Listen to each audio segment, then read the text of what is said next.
প্রিয় শিক্ষার্থীবৃন্দ, genius Galaxy coaching এ স্বাগতম। আজকে আমরা ক্লাস 9-10 অ্যাকাউন্টিং বিষয়ের উপরে আলোচনা করব। দশম অধ্যায়ের হিসাব বিবরণীর উপর আমরা আজকে একটু দেখি আজকে আমাদের আলোচ্য সূচি। এইখানে আমরা আজকে আলোচনা করব 175 পেজে আছে আর্থিক বিবরণীর প্রস্তুতকরণ, এক্সারসাইজ 1, অনুশীলনী 1, অনুশীলনী বইয়ের 1 নম্বর প্রবলেম। সেটা নিয়ে আমরা আজকে কথা বলবো। তা আমরা একটু প্রবলেমটা দেখি। চট্টগ্রামের বিশ্বাস অডিট ফার্মের ন্যায়ামিল ও অন্যান্য প্রয়োজনীয় সমন্বয় অবলম্বনে 2025 সালের 30শে জুন সমাপ্ত বছরের বিশদ আয় বিবরণী, মালিকানা সত্ত্বে পরিবর্তন বিবরণী এবং উক্ত তারিখের আর্থিক অবস্থার বিবরণী প্রস্তুত করো। তাহলে আমাদেরকে তৈরি করতে হবে বিশদ আয় বিবরণী, মালিকানা সত্ত্বে পরিবর্তন বিবরণী ও আর্থিক অবস্থার বিবরণী। এই তিনটা স্টেটমেন্ট আমাদের তৈরি করতে হবে। তারিখটা হচ্ছে 2025 সালে 30শে জুন। আমি এর আগে বলেছিলাম যে হিসাবের অর্থ বছর শেষ হয়, কোনো কোনো কোম্পানি 31শে ডিসেম্বর করে, কোনো কোনো কোম্পানি 30শে জুন করে। তো এই কোম্পানি এদের যে ফার্ম, এটা দেখছি অডিট ফার্ম। অডিট ফার্ম মানে যারা বিভিন্ন প্রতিষ্ঠানের অডিট করে বেড়ায়। এরা কোনো পণ্য ক্রয় বিক্রয় করে না, এরা সেবা দেয়, অর্থাৎ সেবা প্রদানকারী প্রতিষ্ঠান। তো সেবা প্রদানের প্রতিষ্ঠানের আহ, মোট মুনাফা, পরিচালনা মুনাফা, নেট মুনাফা এরকম হবে না। এটা হচ্ছে মোট আয়, মোট ব্যয় বাদ দিয়ে নেট মুনাফা। এখানে ঝামেলা কম, অত ভাগ নাই। তা আমরা এখানে যে তিনটা বিবরণী করতে হবে, তো বিশদ আয় বিবরণী, মালিকানা সত্ত্ব পরিবর্তন বিবরণী ও আর্থিক অবস্থার বিবরণী। তা আমরা একটু দেখি রেওয়া মিলে কি কি তথ্য দেওয়া আছে। প্রথমে দেওয়া আছে 1 নম্বরে বেতন। বেতন 3,30,000। তো বেতন একটা খরচ। রেওয়া মিলে যেটা থাকে, সেই রেওয়া মিলে ডেবিট এবং ক্রেডিট, ডেবিট পাশের গুলো খরচ থাকে আর সম্পদ থাকে। তো খরচগুলো যাবে বিশদ আয় বিবরণীতে, আর সম্পদগুলো চলে যাবে আর্থিক অবস্থার বিবরণীতে। আমরা জানি এই রেওয়া মিলের ভিতরে যে উপাদানগুলো আছে সেগুলো একবার করে যাবে এক জায়গায়। যেমন বেতন 3,30,000 এটা যাবে বিশদ আয় বিবরণীতে খরচের ঘরে, ব্যয় সীমের ঘরে যাবে। উপযোগ বিদ্যুৎ বিল 72,000, এটাও বিশদ আয় বিবরণীতে খরচের ঘরে যাবে। যাতায়াত খরচ 21,000, এটাও যাবে। এবার দেখছি উত্তোলন ও মুনাফা, অর্থাৎ এই ডেবিট পাশে যেটা আছে এটা হলো উত্তোলন, আর ডান পাশে যেটা আছে মূলধন, এটা হলো মূলধন। এই দুইটাই যাবে হচ্ছে মালিকানা সত্ত্ব বিবরণীতে। কারণ আমরা জানি মূলধনের সাথে উত্তোলন বিয়োগ যাবে, অর্থাৎ 14,50,000 সাথে 1,80,000 বিয়োগ যাবে। তাহলে এই দুইটা যাচ্ছে হচ্ছে আর্থিক অবস্থার বিবরণীতে, 4 নম্বরটা। আর 1, 2, 3 যাবে হচ্ছে বিশদ আয় বিবরণীতে। 5 নম্বর হচ্ছে অফিস ভাড়া, খরচ। এটা অফিস ভাড়াও যাবে বিশদ আয় বিবরণীতে খরচ পাশে। অফিস সরঞ্জাম ও আসবাবপত্র 2,40,000। তো অফিস সরঞ্জাম ও আসবাবপত্র এটা কি সম্পদ? এটা স্থায়ী সম্পদ, এটা যাবে আর্থিক অবস্থার বিবরণীতে। অর্থাৎ আমরা প্রত্যেকটা আইটেম পড়ে বুঝে নেব যে কোনটা কোথায় যাবে, সেভাবে আমরা মার্ক করে সেটা সেখানে দিয়ে দেব। নিরীক্ষা সেবা আয় 8,50,000। এটা যেহেতু আয়, সেবা, এদের সেবা দেওয়াই প্রধান কাজ, নিরীক্ষা দেওয়া। তাহলে নিরীক্ষা সেবা আয় বাবদ ইনকাম হচ্ছে 8,50,000। তাহলে এটা যাবে বিশদ আয় বিবরণীতে ইনকামের ঘরে। পেশাগত বই নিরীক্ষা, এটা তাদের বইপত্র থাকে তাদের পড়ার জন্য, বিভিন্ন রকম আইনের বই টই থাকে। তো পেশাগত বই এটা সম্পদ, 2,20,000 টাকা। এরপরে বলছে 10% বিনিয়োগ 1/7/24, অর্থাৎ 1/7/24 তারিখে বিনিয়োগ করেছে 7,50,000। এখানে 10% লেখা আছে, অর্থাৎ 10% মানে এই বিনিয়োগটার সুদ পাবে 10%। এটা কেন পাবে? এই বিনিয়োগটা দেখো ডেবিট পাশে আছে, এটা একটা সম্পদ 7,50,000। তাহলে 7,50,000-এর কত পার্সেন্ট? 10% হিসাব করতে হবে 1 বছরের সুদ। এই বিনিয়োগ থেকে সুদ পাবে, মুনাফা পাবে 10%। তাহলে এইটা 7,50,000, এইটা সম্পদ, দীর্ঘমেয়াদী সম্পদ। এটা ইয়াতে যাবে আমাদের আর্থিক অবস্থার বিবরণীতে যাবে। পেশাগত বইয়ের মতো এটাও যাবে আর্থিক অবস্থার বিবরণীতে। এরপরে আছে অনুপার্জিত সেবা আয়। অনুপার্জিত সেবা আয় 48,000, এটা হলো দায়, অর্থাৎ এই সেবাটা আমরা এখনো দিই নাই। তাহলে এই জন্য এটা দায় পাশে আছে। তো দায় পাশে থাকলে এটা আর্থিক অবস্থা বিবরণীতে চলে যাবে দায় পাশে। কিন্তু যদি সমন্বয় যায় কিছু বলা থাকে সেগুলো আবার আমাদের ঠিক করতে হবে। তাহলে আগে আমরা এমনি পড়ে আর এমনি বুঝি যে কোনটা কোথায় যাবে। তো অনুপার্জিত সেবায় এটা যাবে হচ্ছে দায়, যেহেতু এটা যাবে আর্থিক অবস্থা বিবরণীতে। এগেন, সাধারণ সঞ্চিতি। সাধারণ সঞ্চিতি 1 লাখ। তাহলে সাধারণ সঞ্চিতি এই ফিগারটা যোগ হবে হচ্ছে ইয়ার সাথে, মূলধনে মালিকানা সত্ত্বে বিবরণীতে এই 1 লাখ টাকা যোগ হবে সাধারণ সঞ্চিতিটা। প্রাপ্য হিসাব আছে 80,000। তো প্রাপ্য হিসাব এটা সম্পদ, চলতি সম্পদ, এটা যাবে আমাদের আর্থিক অবস্থার বিবরণীতে চলতি সম্পদের চলতি সম্পদ হিসাবে। অগ্রিম অফিস খরচাবলী 1 লাখ। তো অগ্রিম অফিস খরচাবলী যেটা অগ্রিম দেওয়া আছে সেটা আমাদের সম্পদ, চলতি সম্পদ, এটাও যাবে আর্থিক অবস্থার বিবরণীতে সম্পদ পাশে, চলতি সম্পদের ভিতরে। এরপরে আছে হাতে নগদ ও ব্যাংক জমা। হাতে নগদ ও ব্যাংক জমা আছে 95,000 টাকা। তাহলে এইটা একটা চলতি সম্পদ, এটা যাবে আমাদের আর্থিক অবস্থা বিবরণীতে। অর্থাৎ প্রত্যেকটা আইটেম আমরা বুঝে নিলাম যে 1 থেকে 14 পর্যন্ত আইটেম কোনটা কোথায় যাবে। রেওয়া মিলের গুলো আমি বলেছি যেগুলো এক জায়গায় যাবে, একবার যাবে। এবার দেখি সমন্বয় সমূহ। সমন্বয় বলছে যে উপার্জিত সেবায়ের 30,000 টাকা সেবা প্রদান করা হয়েছে। তা আমরা একটু আগে দেখে আসলাম যে অনুপার্জিত সেবায় দেওয়া আছে এখানে 48,000। এবার বলা আছে সমন্বয়ের মধ্যে যে 48,000-এর মধ্যে আসো 30,000 টাকার সেবা অলরেডি প্রদান করা হয়েছে। তো সেবা প্রদান করা হয়ে থাকলে এটা আমাদের আয়। তাহলে এই 30,000 টাকা কি হবে?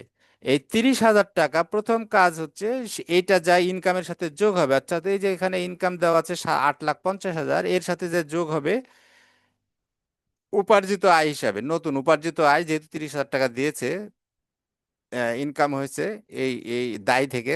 তাহলে এই 30,000 টাকা যা যোগ হবে হচ্ছে এই 8,50,000-এর সাথে। আর কি হবে? আমরা বলেছি সমন্বয় সময় এন্ট্রি গুলো কমপক্ষে দুই জায়গায় যায়, দুই জায়গায় হিট করে। তাহলে প্রথম হিট করলে এই 30,000 টাকা যে ওই যে আমাদের যে সেবায় 8,50,000 আছে ওর সাথে যায় 30,000 যোগ হবে। আর দ্বিতীয়ত, এই 48 থেকে 30,000 বাদ যাবে। কারণ কি? অনুপার্জিত সেবা এখানে 48,000 দেখালেও এখন 30,000 টাকার সেবা দিয়ে দেওয়া হয়েছে। তাহলে 48 থেকে 30 বাদ দিলে থাকবে 18,000। তাহলে 18,000 টাকাটা এখনো অনুপার্জিত সেবা, এই সেবাটা এখনো দেওয়া হয়নি। তাহলে এটা দুই জায়গায় যাবে।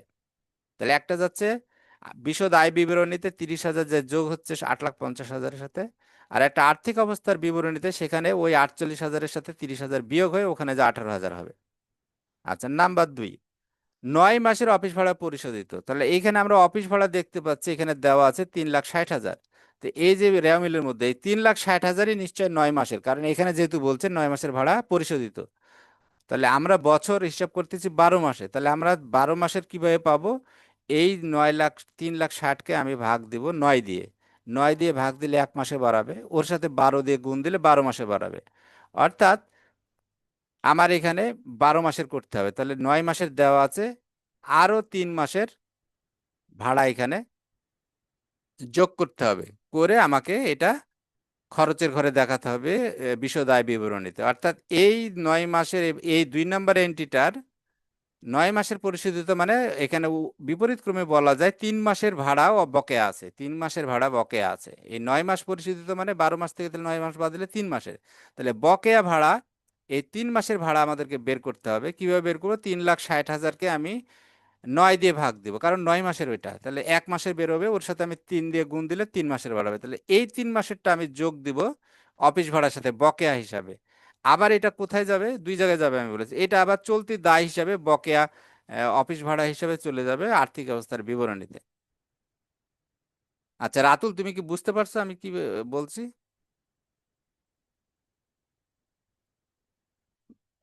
আনমিউট করে কথা বলো। জি স্যার, বুঝেছি। তাহলে এইখানে যে দুই দুই নম্বরে বললাম যে 9 মাসের অফিস ভাড়া পরিশোধিত, তার মানে এটা এটা কি?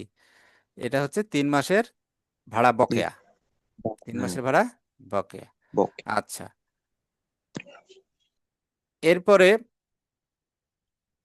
3 নম্বর, নিরীক্ষা কাজ সম্পাদন করা হয়েছে কিন্তু বিল পাওয়া যায়নি 50,000। তাহলে আমরা 1 নাম্বার বুঝলাম, 2 নাম্বার বুঝলাম, এবার 3 নাম্বারে বলছে নিরীক্ষিত কাজ সম্পূর্ণ করা হয়েছে, অর্থাৎ কোনো একটা কাজ সম্পূর্ণ করা হয়েছে 50,000 টাকা, যেটা বিল এখনো পাওয়া যায়নি। তার মানে কি, এই 50,000 টাকা আমরা পাবো প্রাপ্য বিল। তাহলে আমার প্রাপ্য বিল কোথায় আছে? দুই জায়গায় যাবে এই 50,000। তাহলে প্রাপ্য হিসাবে যেখানে আছে 80,000 টাকা, 12 নম্বর সিরিয়ালে 80,000, তাহলে এই 80,000-এর সাথে 50,000 যোগ হবে, কারণ 80,000 আগের থেকে পেতাম আমরা। আর এর সাথে আর নতুন করে আবার আবার যোগ হলো 50,000, তাহলে 80 আর 50 যোগ হয়ে এ পুরোটা যাবে হচ্ছে আর্থিক অবস্থার বিবরণীতে, চলতি সম্পদ হিসাবে। আর কি হবে? দুইবার যাবে বলছে, তাহলে 50,000 টাকা যেহেতু নতুন করে সেবা দিছে, তাহলে এইখানে যে সেবা আয় 8,50,000 আছে, এর সাথে আরো 50,000 যোগ হবে, কারণ এটা নতুন সেবা। তাহলে 8,50,000-এর সাথে এই 50 যোগ হবে একবার, এটা বিশদ আয় বিবরণীতে। আর 80,000-এর সাথে যোগ হবে এই 50,000, এই সম্পদের সাথে যোগ হয়ে এটা যাবে আর্থিক অবস্থার বিবরণীতে। 4 নাম্বার, ফার্মের মালিক ব্যবসায়ের প্রয়োজনে 1,00,000 টাকা অতিরিক্ত মূলধন আহরণ করেন, যা হিসাবভুক্ত হয়নি। এখানে এটা খুব ক্রিটিক্যাল, এটা একটু মনে রাখতে হবে। কি মনে রাখতে হবে? যে এই সমন্বয়ে বলছে যে 1,00,000 টাকা মালিক দিছে, কিন্তু এটা হিসাবভুক্ত হয়নি।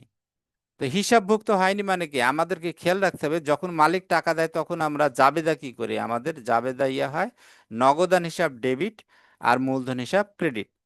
তাহলে এই যে এন্ট্রিটা লেখা হয়নি, পুরোটা হিসাবভুক্ত করা মানে হিসাবে লেখাই হয়নি। তো লেখা যদি লিখতাম আমরা, তখন কি করতাম? এটা লেখা মানে প্রাথমিক লেখার সময় আমরা লিখতাম জাবেদাতে নগদান হিসাব ডেবিট আর মূলধন হিসাব ক্রেডিট।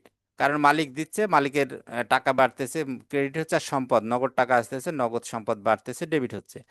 তো যেহেতু 1,000, এই 1,00,000 টাকা হিসাবভুক্ত হয়নি, তার মানে এই 1,00,000 টাকা দুই জায়গায় যাবে। একটা হলো মালিকানা সত্ত্ব বিবরণীতে যাবে 1,00,000 টাকা, মালিকের ওখানে অতিরিক্ত মূলধন আমরা জানি যোগ হয়, তাহলে মূলধনের সাথে এই অতিরিক্ত মূলধন যোগ হবে।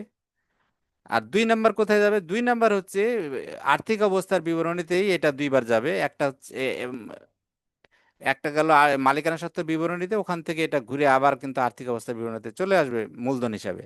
আর দ্বিতীয়ত, এইটা নগদ যে হাতে জমা যেটা 95,000 আছে, এর সাথে ওই যে 1,00,000 যোগ হবে, কারণ এই টাকাটা এখনো হিসাবভুক্ত হয়নি। তার মানে নগদ টাকা কম আছে এখানে, নগদ টাকা আসলে আরো বাড়বে 1,00,000। তাহলে আমার এই 1,00,000-ও দুই জায়গায় গেল, এক জায়গায় হবে হাতে নগদ ব্যাংক জমা, এটার সাথে 95 যোগ 95 এর সাথে যোগ হবে 1,00,000, আবার মূলধনে যায় মালিকানা সত্ত্ব বিবরণীতে অতিরিক্ত মূলধন হিসাবে যোগ হবে 1,00,000। এই ছিল অঙ্ক, যে কোথায় কোনটা যাবে আমি বললাম। এখন আমি দেখাচ্ছি ফিজিক্যালি অঙ্কটা, 1 সেকেন্ড।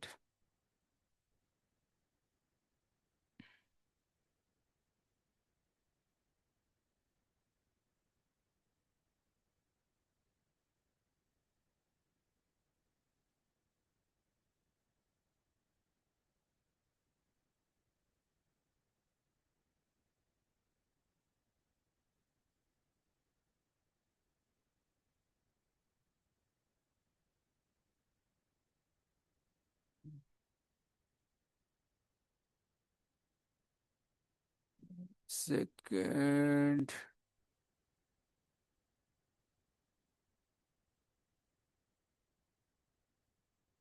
কোথায় ছিলাম আমরা? এইখানে ছিলাম না? আচ্ছা, একটু দেখি আগে। হ্যাঁ, এইবার আমরা ইনকাম স্টেটমেন্টটা দেখব। এবার আমরা ইনকাম স্টেটমেন্টটা দেখব, 1 সেকেন্ড।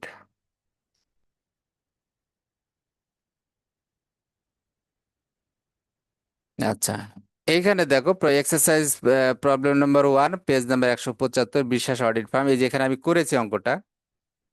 তো আমরা যদি দেখি, এখানে আমরা লিখলাম বিশ্বাস অডিট ফার্ম বিশদ আয় বিবরণী 2025 সালে 30 জুন সমাপ্ত বছরের জন্য।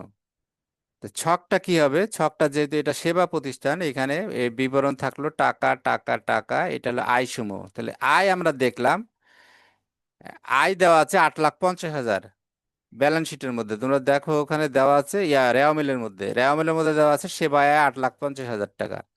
এখন যোগ হবে প্রাপ্য নিরীক্ষা ফি। আমরা ইয়ার মধ্যে দেখলাম সমন্বয় দাখিলার মধ্যে যে 50,000 টাকা নিরীক্ষা সেবা প্রদান করা হয়েছে, টাকাটা এখনো পাওয়া যায়নি। তাহলে এই 8,50,000-এর সাথে প্রাপ্য নিরীক্ষা ফি বাবদ আরো 50,000 যোগ হবে, নতুন এটা দেওয়া হয়েছে। আচ্ছা, আবার যোগ হবে কোনটা? যে ওইখানে বলা ছিল 48,000 ছিল অনুপার্জিত সেবা ফি, তার মধ্যে থেকে সমন্বয় বলা আছে 30,000 টাকা অর্জিত হয়েছে, আচ্ছা 30,000 টাকার সেবা প্রদান করা হয়েছে, তাহলে এই 30,000 টাকাও এখানে যোগ হবে। আমি আগে বলেছিলাম, তাহলে 8,50,000 যোগ 50 যোগ করলে 9 লাখ, আর সাথে 30 যোগ করলে এই দেখো এখানে আসে 9,30,000, এই যে মিডিলে 9,30,000। আচ্ছা, বিনিয়োগ, বিনিয়োগ করা ছিল ওখানে 7,50,000 টাকা। দেখো, তোমরা দেখো বইয়ে ওখানে আছে 7,50,000 টাকা। তো 7,50,000 টাকার 10% বলা ছিল, 10% হারে বিনিয়োগ, এবং তারিখ দেওয়া ছিল 1/7/24। তাহলে আমরা হিসাব করছি 30/6/25, তার মানে 1/7/24 থেকে 30/6/25 যদি তোমরা দেখো খেয়াল করে, এটা 1 বছর অর্থাৎ 12 মাসের। তাহলে 1 বছরের 10% হিসাবে সুদ আছে 75,000। তাহলে এই সুদটা আমাদের আয়, কারণ আমরা বিনিয়োগ করেছি, এটা আমাদের সম্পদ, সম্পদ থেকে যে সুদটা আসে সেটা আমাদের আয়। আর দায় থেকে যে সুদটা তৈরি হয় এটা ব্যয়, ওইটা আমাদেরকে দিতে হয় আবার, আর এটা আমরা পাবো। তাহলে আমাদের মোট আয় কত হলো? তাহলে মোট আয় হলো যে নিরীক্ষা সেবা দেওয়া ছিল রেওয়া মিলে 8,50,000 টাকা রেওয়ালের মধ্যে ছিল, আর সমন্বয়ের মধ্যে বলা ছিল 50,000 টাকা সেবা দেওয়া হয়েছে কিন্তু টাকা পাওয়া যায়নি এখন, তাহলে এই সেবাটাও যোগ হবে, তাহলে 50 যোগ হলো। আর 30,000 টাকা অনুপার্জিত 48 ছিল, ওখান থেকে 30,000 টাকা উপার্জিত করা হয়েছে, এই হচ্ছে 9,30,000। তাহলে বিনিয়োগের সুদ হলো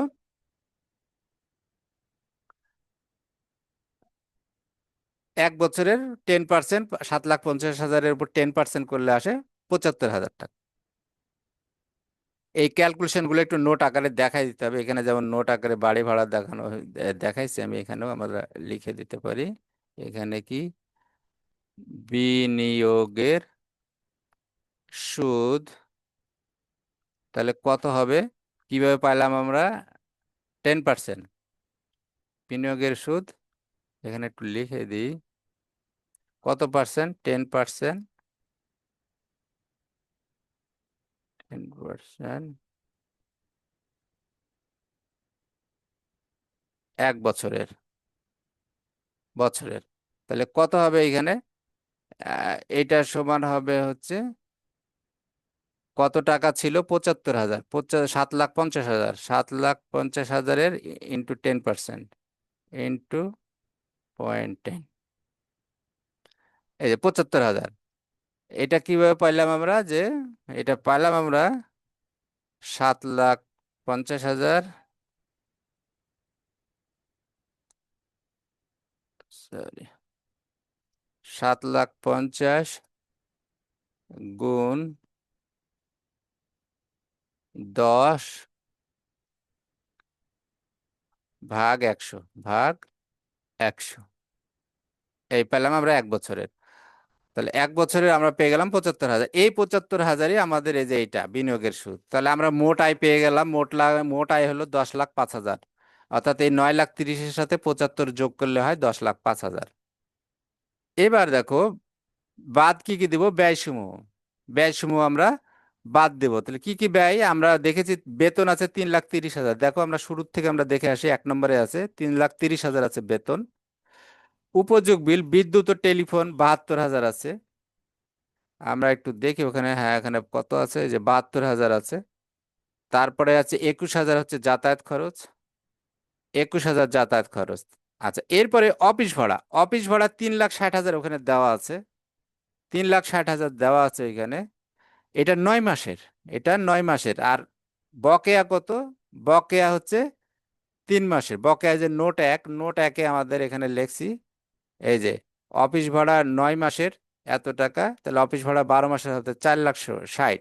এখানে আসলে অফিস ভাড়া 4 মাসের না লিখে, 12 মাসের না লিখে আমরা এখানে 3 মাসের লিখি, সেটাই ভালো হবে। 3 মাসের, তাহলে কত? 3 মাসের আসবে হচ্ছে, এখানে 12 না দিয়ে এখানে হলো 3, তাহলে 1,20,000 টাকা।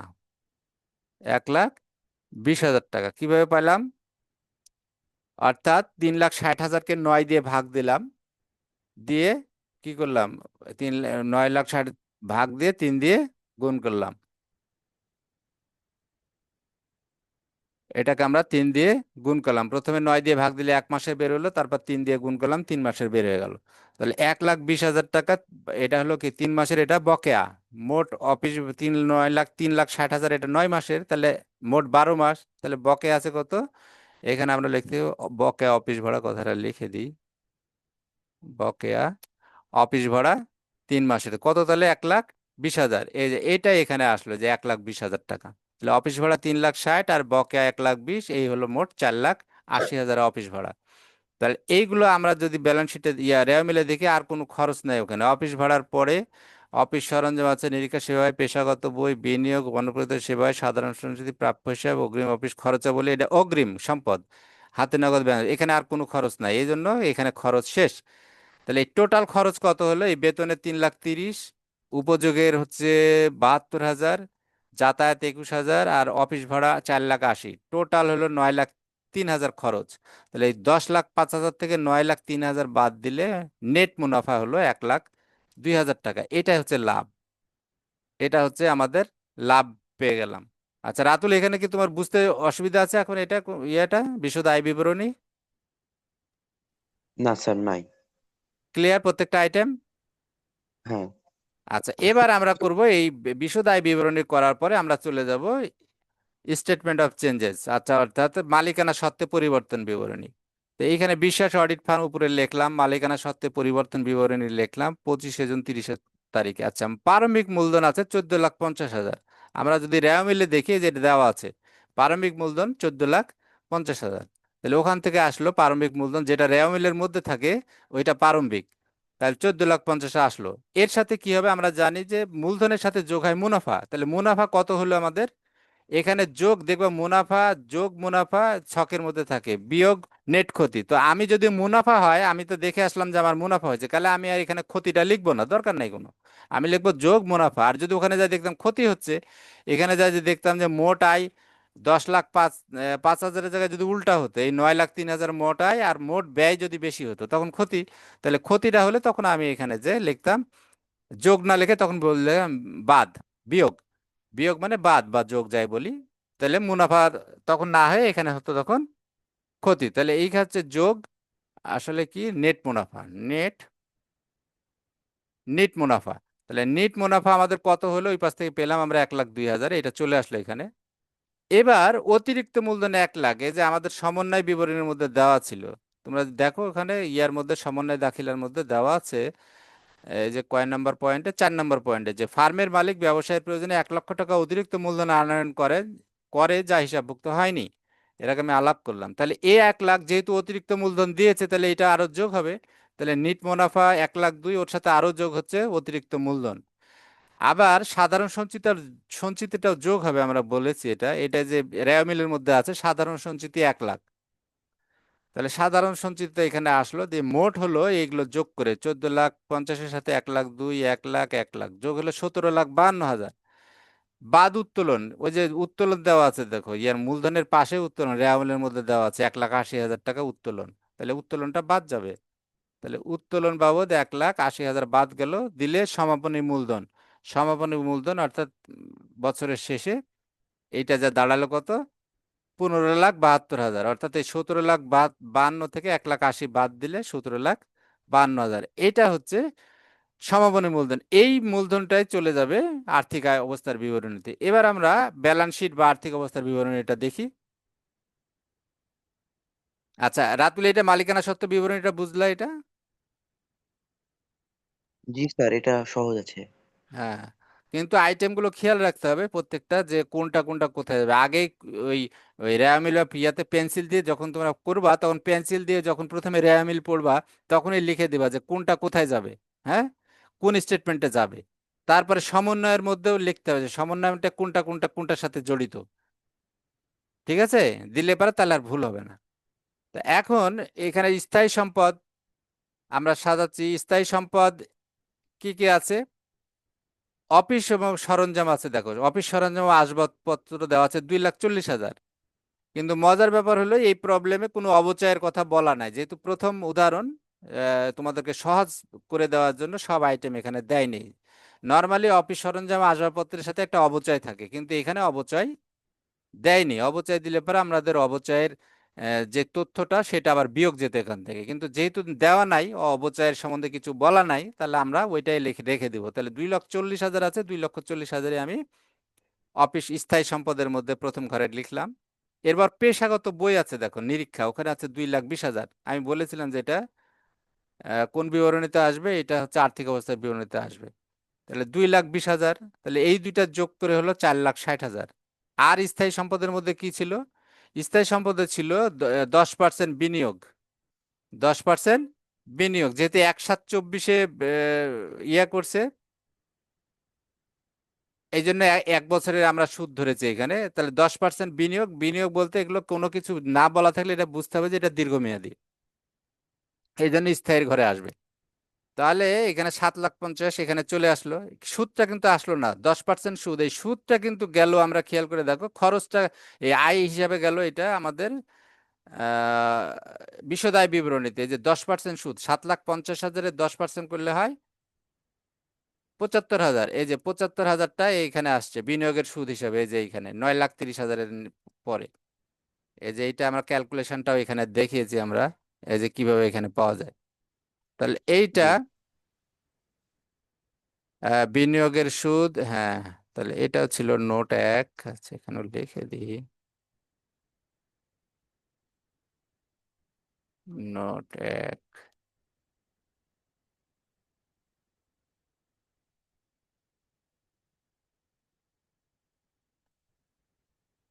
নোট 1।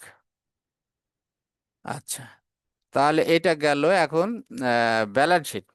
তাহলে এই 10% বিনিয়োগের, তাহলে 7,50,000 টাকা, 7,50,000 মোট টাকাটা এখানে চলে আসলো, এটা দীর্ঘস্থায়ী সম্পদের ঘরে। তাহলে মোট স্থায়ী সম্পদ কত পেলাম আমরা? 4,60,000, আর এই 7,50,000 যোগ করে 12,10,000 টাকা। এবার চলতি সম্পদ দেখি কি কি আছে। তো প্রাপ্য বিনিয়োগের সুদ, দেখো খেয়াল করে, এই যে 10% বিনিয়োগ, এর সুদ কত আসলো? 75,000। আমি বলেছি যেটা সমন্বয়ে দাখিলায় থাকে সেটা সব কমপক্ষে দুই জায়গায় যায়। তাহলে এই যে 75,000 বের করলাম, 75,000 একবার আমরা এই যে এখানে যে ইনকাম স্টেটমেন্টে এখানে যা দেখালাম, 75,000 এই যে আয়ের ঘরে, কোথায়, এই যে 75,000 আয়ের ঘরে বিনিয়োগের সুদ 75,000 দেখালাম। আবার আমরা আর্থিক অবস্থার বিবরণীতে দেখাবো প্রাপ্য হিসেবে, কারণ টাকাটা এখনো পাওয়া যায়নি। কারণ পেলে ওটা রেওয়া মিলের মধ্যেই থাকতো, যেহেতু রেওয়া মিলের মধ্যে নাই, সমন্বয় দাখিলের মধ্যে আছে, মানে এটা এখনো পাওয়া যায়নি। তাহলে আমাদের এই 75,000 টাকা দেখো, এই ব্যালেন্স চলতি সম্পদের মধ্যে, এই যে 75,000 টাকা প্রাপ্য বিনিয়োগের সুদ, 75,000 টাকা চলতি সম্পদ। এবার প্রাপ্য হিসাবে দেখো রেওয়া বিলের মধ্যে দেওয়া আছে 80,000। আর এর আগে বলেছিলাম যে 50,000 টাকা সমন্বয় দাখিলের মধ্যে দেওয়া আছে। তো 50,000 টাকায় বলছে যে নিরীক্ষা সেবা দেওয়া হয়েছে কিন্তু টাকা পাওয়া যায়নি। তার মানে কি, এটা প্রাপ্য হিসাব, এটা প্রাপ্য হিসাবের ঘরে আবার যোগ হবে।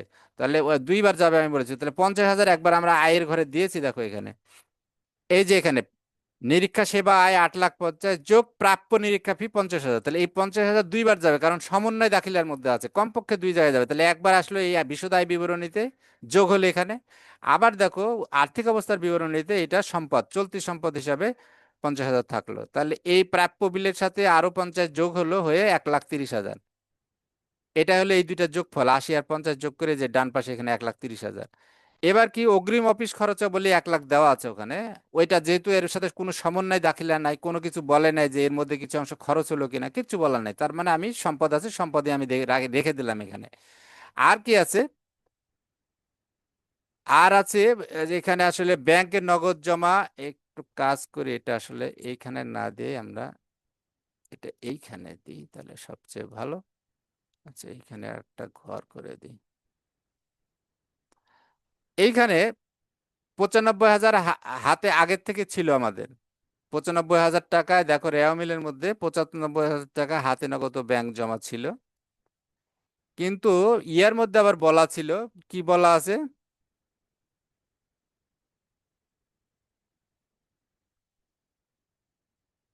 ইয়ার মধ্যে বলা আছে যে 1,00,000 টাকা মালিক মূলধন হিসেবে দিছে, কিন্তু হিসাবভুক্ত করা হয়নি। তো হিসাবভুক্ত করা হয়নি মানে কি, মূলধন যখন নিয়ে আসে তখন নগদ টাকা জাবেদাটা হয় নগদান হিসাব ডেবিট, অর্থাৎ নগদ টাকা বেড়ে যায় আর মূলধনও বাড়ে।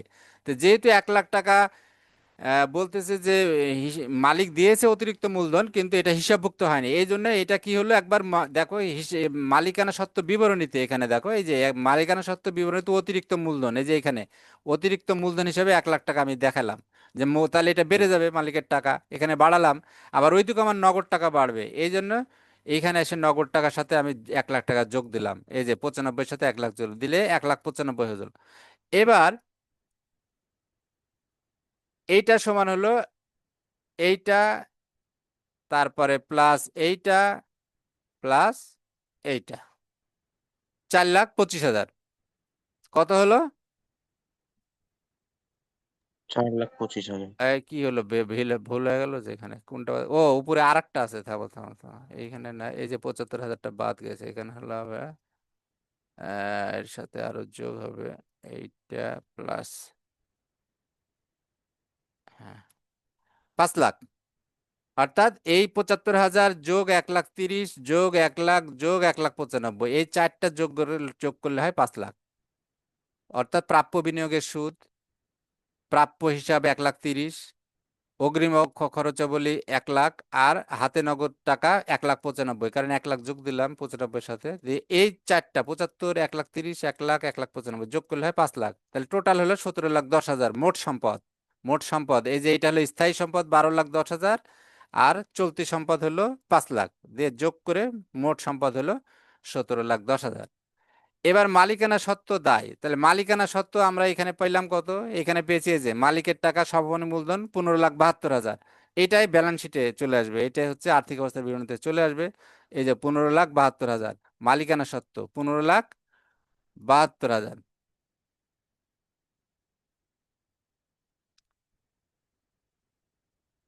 15,72,000 এখানে চলে আসলো। আচ্ছা, তাহলে মালিকানা সত্ত্ব 15,72, আর চলতি দায়, চলতি দায়ের মধ্যে দেখো ব্যালেন্স শিট রেওয়ামিলের মধ্যে দেওয়া ছিল 48,000 অনুপার্জিত সেবা আয়, আর সমন্বয় দাখিলার মধ্যে বলা ছিল 30,000 টাকার উপার্জিত হয়েছে, তাহলে 30,000 টাকা বাদ যাবে এখান থেকে, কারণ আমাদের দায় ছিল আগে 48, এখন আমি 30,000 টাকা আয় হয়ে গেছে, এটা আমরা এই 30,000 টাকা দেখো ওখানে আয়ের সাথে যোগ করেছিলাম, আমরা যদি বিশদ বিবরণীতে দেখি, এই যে বিশদ বিবরণীতে উপার্জিত সেবা এখানে 30,000 যোগ করেছি আমি, এই 30,000 তাহলে ওখান থেকে বাদ যাবে এখন। তাহলে 48 ছিল আগে দায়, ওখান থেকে 30 বাদ দিলে 18, এই 18,000 হলো আমার দায়ের মধ্যে থাকলো। এবার বকেয়া অফিস ভাড়া, ওই যে 1,20,000 ওখানে আমরা করেছি যে 3 মাসের বকেয়া, এই যে বকেয়া, বকেয়া অফিস ভাড়া, এই যে 3 মাসের 1,20,000, আমরা বলেছি সমন্বয় দাখিলা যেগুলো আছে সেগুলো কমপক্ষে 2 জায়গায় যাবে, তাহলে একবার আয় বিবরণীতে আসলো, বিশদ আয় বিবরণীতে 1,20,000 খরচ হিসাবে, আবার যেহেতু এটা বকেয়া আছে দায় হিসাবে এখানে আসলো বকেয়া অফিস ভাড়া 1,20,000, তাহলে 18 আর 1,20,000 যোগ করলে হয় 1,38,000, ওর সাথে মালিকের মূলধন 15,72 যোগ করলে হয় 17,10,000। দেখো খেয়াল করে দুইটা মিলে গেল, মোট সম্পদ হলো 17,10,000, আর মোট মালিকানা সত্ত্ব ও দায় হলো 17,10,000, এই দুইটা মিলে গেলে বুঝবাটা অঙ্কটা তোমার হয়েছে। যতক্ষণ এই দুইটা না মিলবে তাহলে বুঝবা যে তোমার অঙ্ক হয়নি, কোথাও না কোথাও ভুল আছে। অর্থাৎ এই মোট সম্পদ সমান, আমরা জানি অ্যাকাউন্টিং এর ইকুয়েশন অনুযায়ী asset equal to owners equity plus liability, liability plus owners equity, other liability plus owners equity, তাহলে এই সত্যটা এখানে প্রমাণিত হয়ে গেল, মোট সম্পদ 17,10,000, মোট মালিকানা সত্ত্ব। আচ্ছা, এবার বলো রাতুল, কোনো সমস্যা আছে বুঝতে এই 1 নম্বরটা? না স্যার, নাই, ক্লিয়ার? বুঝেছি। জি। আচ্ছা, আর যদি থাকে তো তুমি আমার বলতে পারো তুমি। নাই স্যার। তো ঠিক আছে, এটা এখন আমি শেষ করলাম, পরে আবার লিংক দিচ্ছি। থ্যাংক ইউ, হ্যাঁ।